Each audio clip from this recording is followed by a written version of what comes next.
Hello friends, कैसे हैं आप सभी। नमस्कार। और हमारे राज कोचिंग क्लासेस के ऑनलाइन पोर्टल में आपका स्वागत करते हैं। और हमारा लेक्चर चल रहा था ट्रिग्नोमेट्री का बेसिक ट्रायंगल, यानी कि ट्रायंगल बेसिक में काफ़ी चीज़ें कंप्लीट हो चुकी थी और हमें रेशियोज़ भी हमने काफ़ी निकाल लिए थे, बट कुछ टाइप अभी रिमेनिंग पार्ट बचा हुआ है, उसे आज कंप्लीट कर लेते हैं और ये बेसिक ट्रायंगल का आज लेक्चर ही फिनिश हो जाएगा। तो आगे बढ़ते हैं और कुछ चीज़ें मैंने बताई थी, इम्पॉर्टेंट एंगल्स बताए थे, फॉर्मूलेज बताए थे, वो शायद आपने स्टडी कर भी लिया था।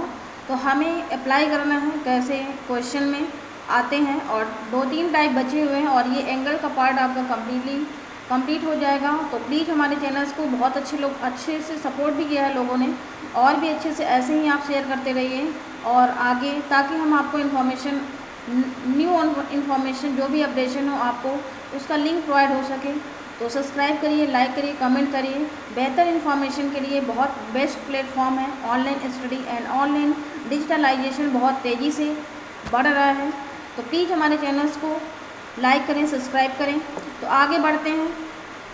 ये हमारा चल रहा था टाइप, इसमें हमने बताया था कि मैंने 8 और 9 टाइप के अप्रॉक्स मैंने इसमें कंप्लीट किया है और बहुत अच्छे से इम्प्लीमेंट किया है। तो पहला टाइप में काफ़ी चीज़ें कंप्लीट हो चुकी थी, पहला, सेकंड, थर्ड, फोर्थ। अब उसके बाद हमें आगे बढ़ना है। कौन सा टाइप चल रहा था, 7 टाइप में हमें बताना था। तो इसमें क्वेश्चन में दिया हुआ है, क्वेश्चन क्या, ये अलग टाइप है। जैसे कि हमें कॉमन एंगल्स पता है कि कौन कौन से कॉमन एंगल होते हैं, ये आप सभी लोग जानते हैं। जैसा कि मैंने बताया था कि 0 डिग्री होता है, 30 डिग्री होता है, 45 डिग्री होता है और 60 डिग्री होता है, 90 डिग्री होता है। यानी कि ये मैंने बताया था कि ये कॉमन एंगल्स हैं जिनको हम जानते हैं, और इन्हीं के सारे त्रिकोणमितीय अनुपातिक जितने भी रेशियोज थे, साइन, कॉस, टेन, ये सारे के सारे हमने क्या कर लिए थे, फाइंड आउट कर लिए थे। इनकी वैल्यू हमने निकाल ली थी, सेक एंड कॉसेक। ये हमने 6 एंगल्स यानी कि 6 त्रिकोणमितीय एंगल्स के रेशियोज हमने कंप्लीट कर लिए थे। अब यहाँ पर हमें जैसे कि आ जाता है क्वेश्चन में कि ये एंगल्स आपको नहीं दिखता है, 30, 45, 60, 0 एंड 90, यानी कि ये एंगल्स अगर हमें एग्जाम में नहीं दिखते हैं तो हमें क्या करना है। जैसे कि 75 दिया हुआ है एग्जाम्पल के लिए, तो 75 एंगल्स अगर दिया हुआ है कि आपको निकालना है, मान लेते हैं साइन 75, तो यहाँ पर साइन 75 की वैल्यू हम कैसे फाइंड आउट करते हैं। तो यहाँ पर देखो दोस्तों, यहाँ पर करना क्या होता है, ये जो एंगल्स है यानी कि या तो जितने भी एंगल से 5 दिए हुए, या तो इनका सब्ट्रैक्शन यानी कि जोड़ 75 होना चाहिए, या तो आपको सब्ट्रैक्ट करें तो इसका घटाना भी हमारा उस वैल्यू के बराबर होना चाहिए जो हमसे क्वेश्चन में पूछा गया। जैसे कि अगर क्वेश्चन में पूछता है कॉस 15 की वैल्यू क्या होगी, तो यहाँ पर हमारा देखो, आप खुद ही पता कर लो, यहाँ पर हम कितना माइनस कर देंगे, 45 में से 30 अगर माइनस कर देते हैं, क्योंकि 45 एंगल तो हम ऑलरेडी से जानते हैं, 30 भी हम ऑलरेडी से जानते हैं, तो 45 माइनस 30 अगर हम यहाँ पर सब्ट्रैक्ट कर देते हैं तो क्या आ जाएगा, 15 आ जाएगा, ऑब्वियस सी बात है। इसी तरह से देखो, इसमें हम क्या करते हैं, 45 को प्लस 30 में कम ऐड कर देते हैं, तो ये क्या आ जाएगा, हमारा 75 आ जाएगा। यानी कि हमारी कॉस 75 की वैल्यू आसानी से फाइंड आउट हो सकती है। ये तभी आता है जब लास्ट में आपके 5 दिया हो एंगल में या 0 दिया हो। ये तो एक ट्रिक है कि 0 और 5 यदि दिया गया है अंत में, यहाँ पर लिखा भी है हमने, यहाँ पर देखो 0 दिया हुआ है और ये एंगल दिया हुआ है, मान लेते हैं 120 है, 135 है, और यहाँ पर भी देखो 5 दिया हुआ है ये, और ये 0 दिया हुआ है। तो यानी कि यहाँ पर पता चल रहा है कि आपको जो भी एंगल्स यहाँ पर फाइंड आउट करने के लिए वैल्यू पूछेगा, तो उसकी हमेशा वो दिया रहेगा कि उसमें ऐड आपका या तो उतना ही आएगा या तो सब्ट्रैक्ट है। ये आपको नेक्स्ट कॉम्प्लीमेंट एंगल है, उसमें आपको और पूरा संपूरक कोण पढ़ाए जाएंगे, तो उसमें आपको और अच्छे से इम्प्लीमेंट किया जाएगा। तो हम आगे टाइप की ओर बढ़ते हैं। टाइप नंबर 9 है, ये ज्यामितीय रचनाएं होती हैं। देखिए क्वेश्चन में कुछ दिया नहीं है, थोड़ा सा दिया है कि एक आयत है ABCD, और AB 20 सेंटीमीटर है, और इसी से हमें ट्रायंगल फाइंड आउट करना है, और इसी से हमें क्वेश्चन को समझना है, और इसी को ही हमें सॉल्व करना है। तो इस तरह के क्वेश्चन अगर आपके एग्जाम में आते हैं तो आपको कैसे करना है, ये देखिए यहाँ पर दिया हुआ है ABCD, यानी कि एक आयत है, ये मेरा आयत बना हुआ है, तो इसको हम नेम इनका नामांकन कर लेते हैं ABCD। और जब भी हम नामांकन करेंगे मैथ में खास करके, चाहे वो त्रिभुज हो, चाहे वो पैरेललोग्राम हो, या आपका आयत हो, या चतुर्भुज हो, जो भी हो XYZ, उसको हम साइक्लिक ऑर्डर में ही नामांकन करेंगे, यानी कि ABCD ऐसे ही करेंगे। ऐसा नहीं है कि A इधर रख दिया हमने, D की जगह B रख दिया, तो इट इज़ नॉट पॉसिबल। यहाँ पर A रख दिया, यहाँ पर हमने, ऐसा नहीं करेंगे कि जैसे ये हमारा आयत दिया हुआ है तो हमने यहाँ A रख दिया, यहाँ पर B रख दिया। इसको ऐसे नहीं करते, हमेशा साइक्लिक ऑर्डर में करते हैं। या तो आप इधर से चलिए, या तो आप इधर ऐसे चलिए। तो साइक्लिक ऑर्डर में हमेशा आपको ध्यान रखना है, और ऐसे ही आपको नामांकन, आपको किसी भी मैथमेटिक्स के किसी भी फिगर में आपको करना है तो आपको ऐसे ही करना है। अब यहाँ पर ABCD त्रिभुज में दिया है, AB इक्वल टू दिया है 20 सेंटीमीटर, तो यहाँ पर नोट डाउन कर लेते हैं 20 centimetre. And angle BAC equal to दिया है 60 BAC, यानी कि इसमें दो एंगल्स दिए हुए हैं। तो आपको पता है कि जो आयत होता है उसके जो अपोजिट एंगल होते हैं वो आपस, आयत में सारी भुजाएं क्या हैं, बराबर होती हैं। तो यहाँ पर BAC एंगल क्या दिया हुआ है,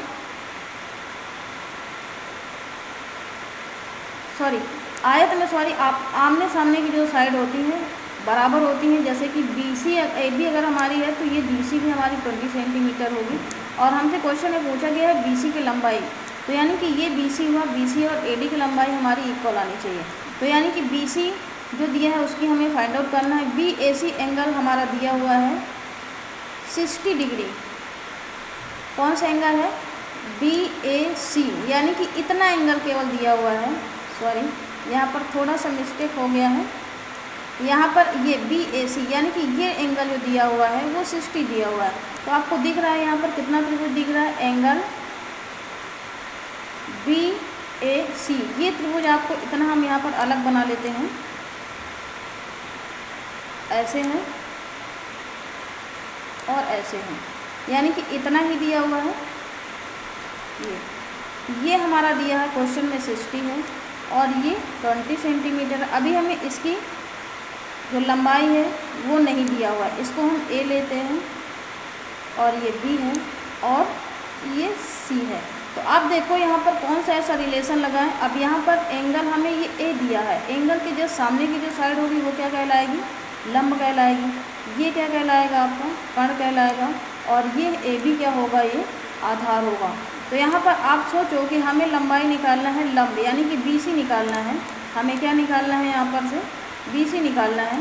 तो अब हमें AB दिया हुआ है, AB दिया हुआ है 60 सेंटीमीटर।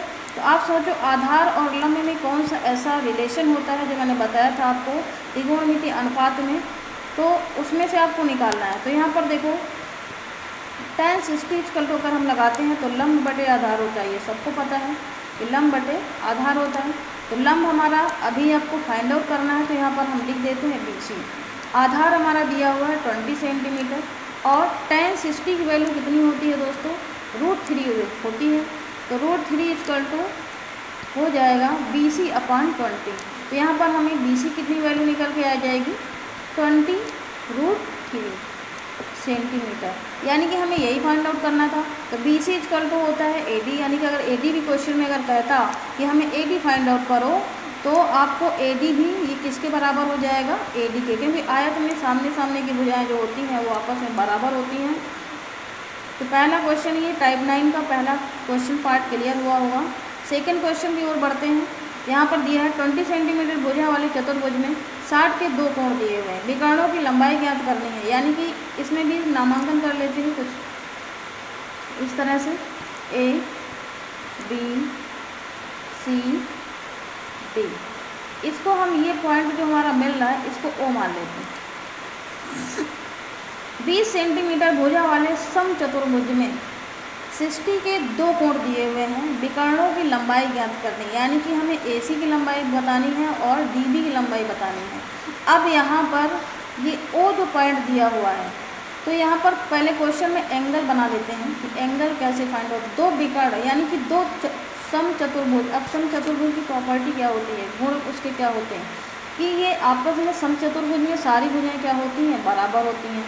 समचतुर्भुज के जो विपरीत कोण होते हैं वो भी बराबर होते हैं। तो यानी कि ये जो एंगल है ये हमारा क्या है, 60 दिया हुआ है, इसको 60 नोट डाउन कर लेते हैं।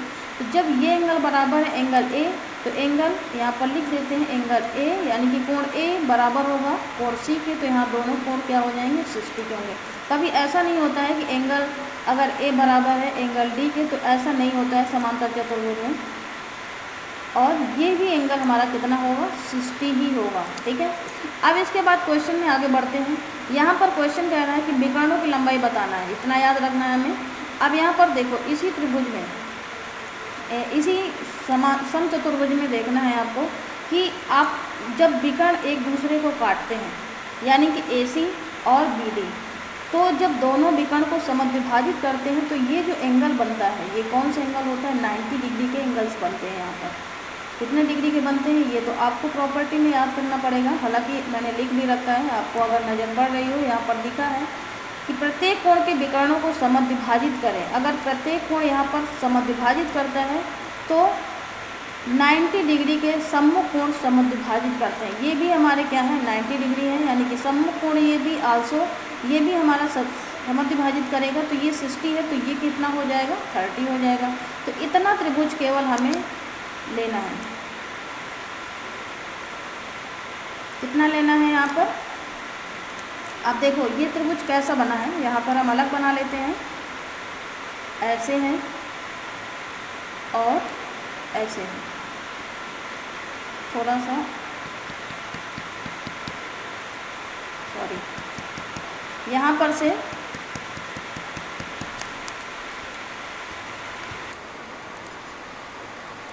देखिए यहाँ पर दिया है ये 90 डिग्री का एंगल है, कितना डिग्री का है 90। अब आपको पता है कि जो 90 के जस्ट सामने की जो साइड होती है वो क्या कहलाती है कर्ण कहलाती है। अब ये एंगल जो है हमारा समद्विभाजित करता है, क्योंकि ए एंगल जो है यहाँ पर देखो समांतर चतुर्भुज में ये एंगल कितने का दिया हुआ है टोटल 60 का दिया हुआ है, तो इसको अगर हम समद्विभाजित करते हैं तो यानी कि ये कितने का हो जाएगा यहाँ पर 30 का हो जाएगा। तो इसके एंगल के जस्ट सामने की जो साइड होगी वो क्या कहलाएगी लंब कहलाएगी, और ये क्या कहलाएगी आधार कहलाएगी। तो यानी कि इस तरह से ट्रायंगल हमारा ये निकल के आ रहा है। अब यहाँ पर हमें विकर्ण की लंबाई बतानी, यानी कि ये हमारी कौन कौन सी लंबाइयाँ हैं, ये विकर्ण है और ये विकर्ण है, लेकिन ये आधा विकर्ण है। यहाँ पर से इतना ट्रायंगल मैंने लिया है यहाँ से और इतना, इसको हम O ले लेते हैं, ये O है और ये A है, ये B है, तो हमने AOB लिया हुआ है, तो इसको हम AOB और OB की हमें लंबाइयाँ बतानी हैं। तो यहाँ पर देखो अगर हम OA पहले OA लेते हैं, OA और ये कर्ण दिया हुआ है, OA हमारा क्या है आधार है और ये क्या है कर्ण है, तो यानी कि आधार और कर्ण में कौन सा रिलेशन होता है cos का होता है, तो हम लगा देंगे cos 30 इक्वल टू होता है आधार बटे कर्ण, यही होता है आधार बटे कर्ण। आधार हमारा दिया हुआ है OA और कर्ण आपका दिया है 20 सेंटीमीटर। अभी ये लिखना भूल गए हैं यहाँ पर 20 सेंटीमीटर भुजा वाले, तो यानी कि सबकी जो साइड दी हुई है यहाँ पर 20 दी हुई है, तो इसको ये भी हमारी कितनी हो जाएगी यहाँ पर 20। तो यहाँ पर हम क्या लिख देते हैं कर्ण की लंबाई 20 सेंटीमीटर है, तो cos 30 की वैल्यू कितनी होती है cos, यहाँ पर देखो इसी तरह से इसमें भी cos 30 की वैल्यू यहाँ पर कितनी होती है आपको पता होना चाहिए। sin 30 की वैल्यू अपोजिट होती है cos 30 की होती है √3/2, यहाँ पर लिखते हैं √3/2 इज इक्वल टू ये हो जाएगा OA/20। तो अब देखो यहाँ पर क्या हो जाएगा, इसको हमें OA की वैल्यू निकालनी है, तो OA इक्वल टू कितना हो जाएगा OA हो जाएगा आपका 20√3/2, यानी कि 2 से ये 2 कैंसिल हो जाएगा तो 10 आ जाएगा, तो OA की वैल्यू कितनी हो जाएगी 10√3। अब देखो हमें OA की वैल्यू पता चल गई, अब इसके बाद हमें OB की वैल्यू निकालना है। तो OB लंब और कर्ण में कौन सा ऐसा रिलेशन होता है, तो हम इसमें क्या निकाल लेंगे ऐसे ही सिमिलरली यहाँ पर लंब और कर्ण में साइन होता है, ये तो आपको पता है कि साइन थीटा इक्वल टू क्या होता है लंब अपान कर्ण, तो यानी कि OB अपान कर्ण, यानी कि 20 दिया हुआ है कर्ण, तो यहाँ पर से OB की वैल्यू निकालनी है। तो sin 30 की वैल्यू कितनी होती है दोस्तों 1/2 होती है, और OB हमें फाइंड आउट करना है, ये 20 हो जाएगा। तो ओ बी की वैल्यू यहाँ से क्या निकल के आएगी, ओ बी की निकल के आएगी 20/2 यानी कि 10 सेंटीमीटर आ जाएगी। अब देखो हमें आधी विकर्ण की लंबाई तो ओ ए ओ बी की वैल्यू निकल आई है। अगर हम जो हमारी ओ ए होगी, जो ओ ए होगी वही ओ सी होगी और जो ओ बी होगी वही ओ डी होगी। तो यानी कि इन दोनों को हम क्या करते हैं, इसका हम डबल कर देते हैं तो हमें टोटल विकर्ण की लंबाई आ जाएगी। तो यहाँ पर हमारी टोटल विकर्ण की लंबाई कितनी आ जाएगी, ए सी और डी बी की वैल्यू हमें निकालनी है। तो यहाँ पर निकाल लेते हैं ए सी इक्वल टू और डी बी इक्वल टू, विकर्णों की लंबाई 2 आएंगी। अब यहाँ पर ओ ए की वैल्यू कितनी निकल के आई है, ओ ए की निकल के आई है आपकी 10√3। तो यहाँ पर कितना हो जाएगा 10√3। तो 10√3 में हम 2 का मल्टीप्लाई अगर कर देंगे तो हमारी डबल हो जाएगी, तो यहाँ पर आ जाएगी 20√3। और इसी तरह से दूसरी निकल के आई थी आपकी 10 सेंटीमीटर, तो इसमें भी हम 2 को मल्टीप्लाई कर देंगे, कितनी आ जाएगी 20 सेंटीमीटर। तो यानी कि आपको यहाँ से विकर्णों की लंबाई आपकी आ चुकी है। तो यही हमें क्वेश्चन में करना था। अब नेक्स्ट क्वेश्चन है थर्ड, एक समबाहु त्रिभुज 6 सेंटीमीटर त्रिज्या के एक वृत्त में अंकित है, भुजा ज्ञात करनी है। हमें त्रिभुज की भुजा बतानी है और समबाहु त्रिभुज है, तो समबाहु त्रिभुज में क्या होता है, सारे कोण बराबर होते हैं और सारी भुजाएं भी आपस में बराबर होती हैं, समबाहु त्रिभुज की जो प्रॉपर्टी होती है। अब इसके बाद में 6 सेंटीमीटर त्रिज्या, तो आप अगर इसको यहाँ पर से देखो, इसको हम त्रिभुज में इसको हम ए ले लेते हैं, ये जो हम मानते हैं, तो यहाँ पर हम मान लेते हैं कि इसकी जो भुजा की लंबाई है ए है। तो ऑब्वियस सी बात है, इसका जो अगर हम डिवाइडमेंट करेंगे, इसको मीडिएटर निकालते हैं, यानी कि हम इसको अगर आधा करते हैं तो ये हमारा कितना एंगल है 60 डिग्री है, ये भी कितना है 60 डिग्री है और ये भी कितना है, क्योंकि तीनों भुजाओं का योग समबाहु त्रिभुज में 180 डिग्री होता है। वैसे भी त्रिभुज की तीनों भुजाओं का योग क्या होता है, तीनों कोणों का योग क्या होता है 180 डिग्री होता है। अब 180 डिग्री में से अगर हम देखो समबाहु त्रिभुज तो सारे कोणों का योग, सारे कोण क्या होंगे आपस में बराबर होंगे। तो यहाँ पर हम ट्रायंगल बना लेते हैं, ए ट्रायंगल बना हुआ है, नामांकन कर लेते हैं ए बी सी। इस पॉइंट को हम यहाँ पर डी मानते हैं। अब देखो यहाँ पर ए हमने साइड लिया हुआ है, तो ये अब भुजाएं भी हमारी आपस में क्या है बराबर है, तो ये हमारी साइड क्या हो जाएगी a/2 हो जाएगी, ये वाली साइड भी हमारी a/2 हो जाएगी। अब यहाँ पर से देखो, अब यहाँ इससे हम अगर इसमें ये लंब हमारा हो जाएगा, क्योंकि हम इसमें मीडिएटर का काम कर रहा है, मीडियन का काम कर रहा है, तो मीडियन के अंदर हम निकालते हैं तो यहाँ पर ये क्या हो जाएगा 90 डिग्री का, सेम यहाँ पर भी 90 डिग्री का हो जाएगा। अब हमें त्रिभुज कौन सा दिख रहा है, अब हमें त्रिभुज कौन सा दिख रहा है, कोई भी त्रिभुज आप यहाँ पर उठा के देख लेते हैं, ये त्रिभुज हम मान लेते हैं, ले लेते हैं, इसको बना लेते हैं दोबारा से।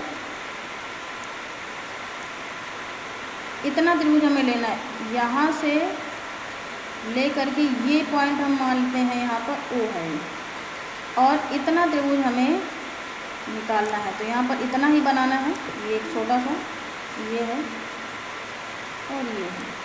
तो देखो ये हमारा कितना है 60 डिग्री है, तो इसका हम मीडियन निकालेंगे, आधा करेंगे, इसको समद्विभाजित कर रहे हैं, तो यहाँ पर एंगल हो जाएगा आपका 30। और ये हमारी साइड देखो इतना त्रिभुज ले रहे हैं, तो ये हमारा क्या हो जाएगा a/2, क्या हो जाएगा a/2। और ये भी साइड हमारी कितनी हो जाएगी, यहाँ पर a/2 हो जाएगी। यहाँ पर ये a/2 हो गया। अब इसके बाद में इसमें क्वेश्चन में कह रहा है कि एक समबाहु त्रिभुज 6 सेंटीमीटर त्रिज्या, यानी कि इसमें जो त्रिज्या दी है यहाँ से AO, यानी कि इतना कितना दिया हुआ है 6 सेंटीमीटर दिया हुआ है, तो यहाँ पर इसको लिख देते हैं, इसको A है, ये O है और ये कौन सा पॉइंट था D था, तो ये हमने क्या लिख दिया 6 सेंटीमीटर यहाँ पर नोट डाउन कर दिया। अब देखो यहाँ पर कौन सा रिलेशन, ये कर्ण है और ये आधार है, क्योंकि थीटा हमारा कितना है 30 के सामने की भुजा क्या कहलाएगी, ये लंब कहलाएगा, और ये आधार होगा, ये कर्ण होगा। तो यहाँ पर कौन सा रिलेशन निकल आएगा आधार बटे कर्ण, यानी कि हम cos 30 की वैल्यू निकालते हैं, cos 30 ऑलरेडी से यही लगेगा आधार अपान कर्ण, तो a/2 और कर्ण दिया हुआ है आपका 6 सेंटीमीटर, तो cos 30 की वैल्यू कितनी होती है √3/2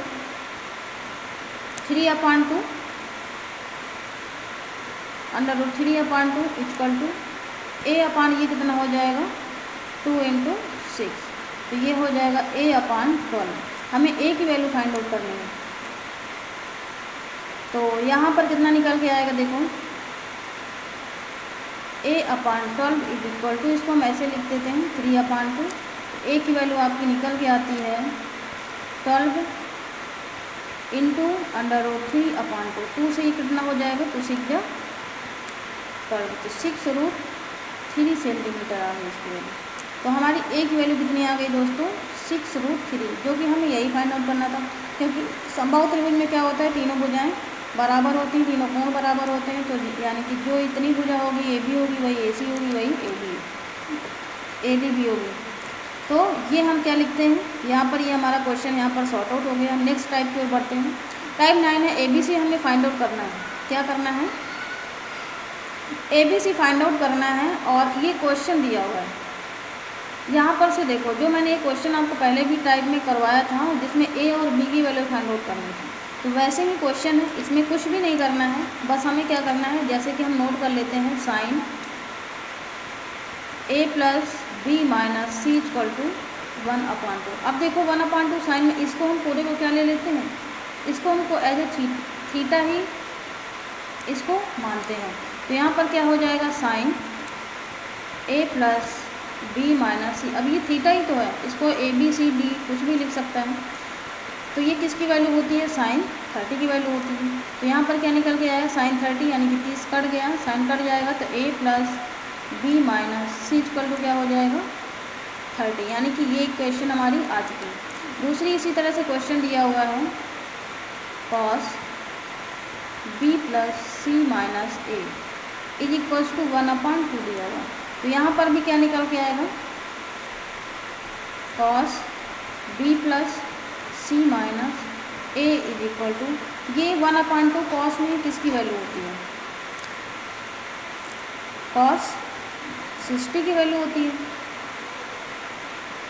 cos 60 यानी कि इसकी वैल्यू क्या निकल के आएगी, B + C - A = 60। एक इक्वेशन आपकी ये आ गई। तीसरी इक्वेशन बची हुई है आपकी, तीसरी इक्वेशन यहाँ बना लेते हैं, tan C + A - B = 1 दिया हुआ है। तो यहाँ पर लिख लेते हैं हम tan C + A - B = tan 45। क्या हो जाएगा, tan 45 हो जाएगा। तो C + A - B = 45। एक इक्वेशन आपकी ये आ गई। अब इन्हें तीनों इक्वेशन के 3 वेरिएबल हैं, 3 इक्वेशन आपकी आई हैं, और ABC हमें तीनों फाइंड आउट करना है। तो इन्हीं क्वेश्चन में से हम दोनों को क्या करते हैं, तीनों इक्वेशन को सॉल्व कर लेते हैं। तो तीनों इक्वेशन को देखो सॉल्व करते हैं। इसमें से देखो पहली इक्वेशन में, दूसरी इक्वेशन में कौन ऐसा है कि हमें A या B C की वैल्यू कुछ भी निकल सकती है। तो यहाँ पर से देखो क्या क्या कट सकता है। तो B + C यहाँ पर है, -A है। अगर हम लिखते हैं यहाँ पर B + C - A, तो इसमें क्वेश्चन सेकंड और थर्ड यहाँ पर लिख लेते हैं, B + C - A = 60। ये हमारा इक्वेशन कौन सी, सेकंड इक्वेशन थी। अब इसको देखो, अगर हम यहाँ पर लिख देते हैं तीनों इक्वेशन को दोनों इक्वेशन को जोड़ने पर, यहाँ पर लिखते हैं जोड़ने पर, तो जोड़ लेते हैं तो क्या हो जाता है, देखो इसको जोड़ते हैं तो देखो B से ये माइनस का है, ये प्लस का है, तो कट जाएगा। A इसी तरह से ये कट जाएगा। तो यहाँ पर क्या निकल के आएगा, 2C। 2C की वैल्यू कितनी निकल के आएगी,